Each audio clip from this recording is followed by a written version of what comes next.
Hello, welcome to আমাদের channel টিকুজ world. তো আজকে টিকুকে নিয়ে আমরা আবার চলে এসেছি। অ্যান্ড আজকে আমরা দেখব যে মুসলিম হলে এই 10টা গান ভুলেও শুনবেন না। বাবা, মানে এই 10টা গান শুনবেন না বা শোনা চলবে না। তো তো চলো দেখা যাক কোন 10টা গান মুসলিম হলে শোনা চলে না। চলো।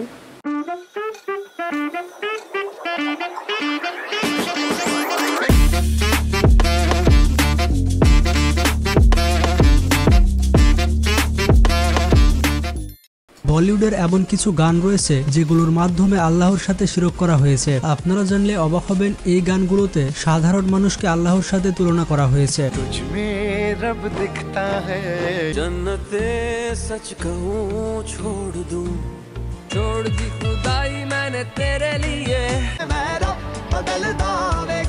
তবে আপনারা প্রতিনিয়ত এই গানগুলো শুনেই যাচ্ছেন। আসলে যারা মুসলমান তাদের জন্য এই গানগুলো শোনা শিরকের পর্যায়ে পড়ে। আর আপনারা তো জানেন শিরক হচ্ছে সব থেকে বড় গুনাহ। এই গুনাহ কখনোই মাফ হবে না। জাহান্নামী জাহান্নামী জাহান্নামী জাহান্নামী। যদিও গান শোনা হারাম, কিন্তু বলিউডের এমন কিছু গান রয়েছে যেগুলো শিরকের পর্যায়ে চলে গিয়েছে। গানগুলো দেখার পর আপনি অবাক হতে বাধ্য হবেন এবং বলবেন, এই গান তো আমরা প্রতিদিন শুনি, কিন্তু এই গানের মধ্যে যে এত কিছু লুকিয়ে ছিল তা তো জানতাম না।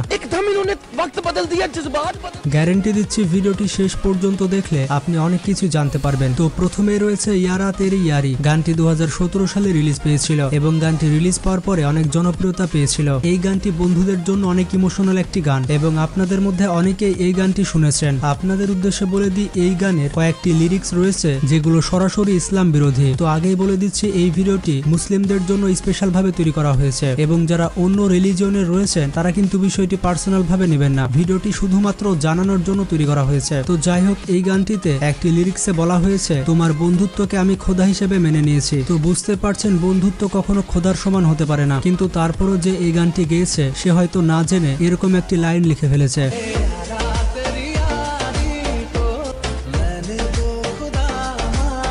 তো এরপরে রয়েছে ভাস্তে। তো ভাস্তে গানটি গেয়েছেন ধুবানি ভানুশালী এবং এই গানটি পুরো বিশ্বব্যাপী অনেকবার শোনা হয়েছে। ভারতের ইতিহাসে সর্বোচ্চ ভিউ পাওয়া গানের লিস্টে এটি অন্যতম স্থানে রয়েছে। এই গানটি রিলিজ পাওয়ার পর থেকেই গানটি অনেক সমালোচনার মুখে পড়ে, কারণ গানটিতে এমন কিছু লিরিক্স ছিল যেগুলো মেনে নেওয়ার মতো নয়। গানটি আপনি ভালোভাবে শুনলে বুঝতে পারবেন। গানটিতে বলা হয়েছে, তোমার জন্য জান দেব এবং ইমানও দেব। ভাই, তুই জান দিবি তোর বিষয়, কিন্তু এখানে ইমান দেওয়ার কথা কোত্থেকে আসলো? এছাড়াও গানটিতে বলা হয়, আমি আমার ভাগ্যের লিখন বদলে দেব। শুধু এতটুকুই নয়, এই গানটিতে আরো বলা হয়েছে, যেমন বলা হয়েছে, তোমার বদলে আল্লাহ যদি জান্নাতও দেয় তাও সেটা ছেড়ে দেব। তো দেখতেই পেলেন গানটির ভেতরে অনেক খারাপ কথাকে তুলে ধরা হয়েছে। বিশেষ করে এখানে জান্নাত এবং ইমানকে অপমান করা হয়েছে। তো এর পরের গানটি হচ্ছে তুজমে রাব দিখতা হে। এটি এমন একটি গান যেটি আমাদের মধ্যে অনেকেই শোনে, কিন্তু এই গানটি যে শিরকের পর্যায়ের একটি গান সেটি হয়তো আমরা অনেকেই জানি না। তো এই গানটির মধ্যে বলা হয় যে, তোমার মধ্যে আমি খোদা দেখতে পাই।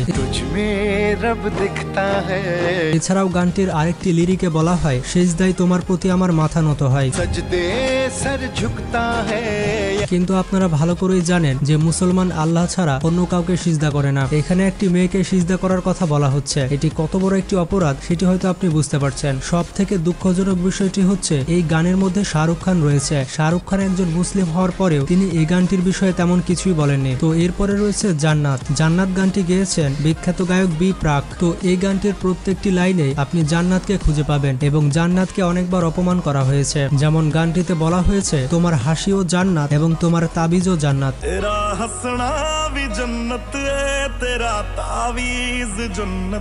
শুধু এতটুকুই নয়, গানটিতে আরো বলা হয়েছে, তোমার মুখটা জান্নাত এবং তোমার প্রত্যেকটা জিনিসই জান্নাত। ভাই, আমার কথা হচ্ছে, জান্নাত এতই কি সস্তা? আসলে এই গায়কের এই জ্ঞানটা নেই যে জান্নাত কত দামি, যার কারণে তিনি একটি মহিলার সাথে জান্নাতের তুলনা করেছেন। তোমারে জैसे लोग इस देश के लिए श्राप है। এরপরে রয়েছে তেরে লিয়ে। দুর্ভাগ্যজনক বিষয় হচ্ছে, এই গানটি গেয়েছেন পাকিস্তানি গায়ক আতিফ আসলাম। আমাদের মধ্যে এমন মানুষ খুবই কম রয়েছে যারা এই গানটি শোনেনি, কিন্তু আমরা হয়তো ভেবে দেখিনি এই গানটিতে কত খারাপ খারাপ কথা বলা হয়েছে। যেমন এই গানটিতে বলা হয়েছে, জান্নাত আমি সাজালাম তোমার জন্য। এবং খোদাও আমি ছেড়ে দিলাম। একজন মানুষ কিভাবে জান্নাত সাজাতে পারে এবং কিভাবে বা খোদাকে ছেড়ে দিতে পারে? অবাক করা বিষয় হচ্ছে আতিফ আসলাম একজন মুসলিম গায়ক হয়ে এই লাইনটা কিভাবে অ্যাড করতে পারলেন সেটাই আমার মাথায় ঢুকছে না। এরপরে রয়েছে হুয়া হে আজ পেহলি বার। এটি সানাম সিনেমার একটি গান যেটি রিলিজ পাওয়ার পরে অনেক জনপ্রিয়তা পেয়েছিল। গানটিতে যে ভুল লিরিক্স বলা হয়েছে সেটি হচ্ছে খোদা তোমার চেয়ে সুন্দর আর কাউকে বানাতে পারেনি। তো এখানে খোদাকে অনেক ছোট করা হয়েছে।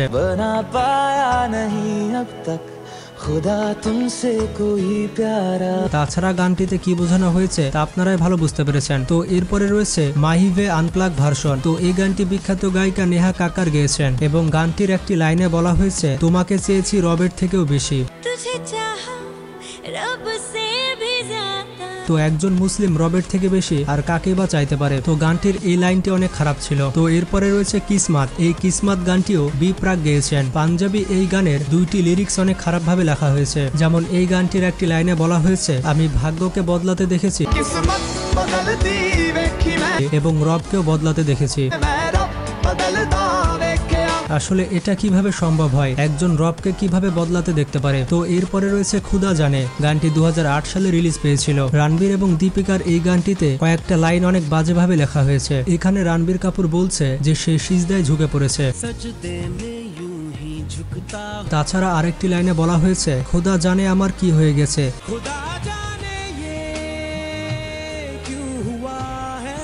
যার কারণে তুমি আমার খোদা হয়ে গিয়েছো।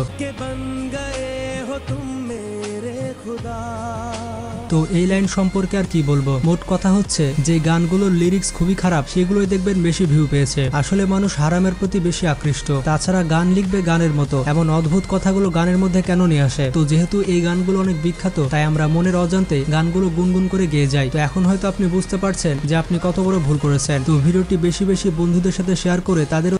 তো আমরা দেখলাম যে মুসলিম হলে এই 10টি গান ভুলেও শুনবে না। তুমি কি বলবে বলো?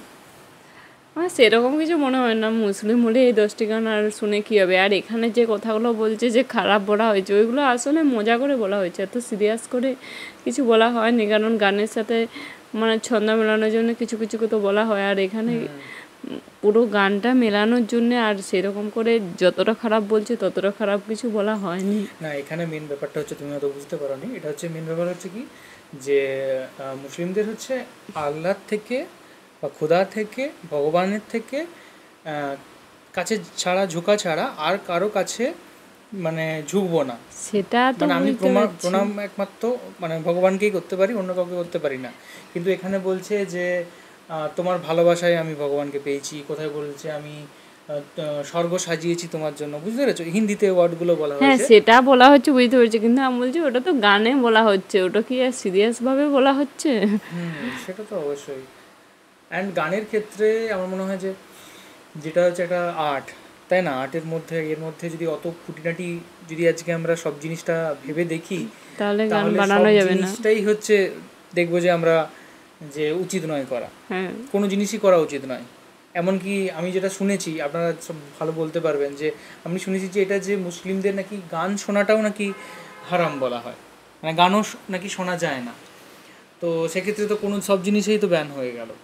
তবু তাও এটা আমি বলবো যারা মুসলিম তারা অবশ্যই শুনবেন না। কেন শুনবেন? আপনাদের যদি শোনা যদি এটা খারাপ হয়ে থাকে তাহলে অবশ্যই না শোনাই উচিত। ওকে? অ্যান্ড যদি কোনো ধর্মপ্রাণ মানুষ থাকেন যে এগুলোকে মানেন, দেন অবশ্যই তার ক্ষেত্রে না শোনা উচিত। যদি আমি না শুনি তাহলে আমার কোনো প্রবলেমই নেই, তাই না? আমি কেন শুনতে যাব? কিন্তু আমরা যে ভিডিওটা বানাচ্ছি সবাই তো দেখতেই তো পারে। হ্যাঁ, সে দেখতে পেলেও তো সে জানতে পারবে না, কারণ দেখতে পেলেও সে তো জানতে পারবে যে এই গানগুলো শোনা উচিত না। ইন ফিউচার তারা সেই গানগুলো হয়তো শুনবে না।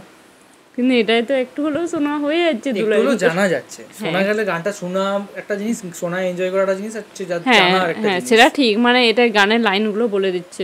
হ্যাঁ সেটাই, সেটাও ঠিক। তো এই ছিল আজকের ভিডিও রিয়াকশন। আপনাদের কীরকম লাগলো সেটা অবশ্যই জানান। আর আপনার কি মনে হয় যে গানের ক্ষেত্রে বা আর্টের ক্ষেত্রে বা নিজের ভালোবাসাকে খোদার সাথে তুলনা করার ক্ষেত্রে এগুলো কি চলে, নাকি এগুলো সত্যি খারাপ জিনিস? আরেকটা জিনিস হচ্ছে আপনার কি মন্তব্য, সেটাও আপনার কি জানান, তাহলে আমরাও জানতে পারবো। তো এখনকার মতো এই পর্যন্তই। দেখা হবে নেক্সট ভিডিওতে। আর সবাই আমাদের ক্যামেরার দিকে আর সবাই আমাদের ইনস্টাগ্রাম আর ফেসবুকের পেজ ফলো করবে। একদম অবশ্যই ফলো করো, কারণ এখানে অনেক ভিডিও ব্লগ হয়ে যায়, সেগুলো কিন্তু আমরা ওখানে পোস্ট করতে থাকি। ওকে, তো টাটা, টাটা, ভালো থাকুন, সুস্থ থাকুন অ্যান্ড শান্তিতে থাকুন, টাটা। হ্যাঁ।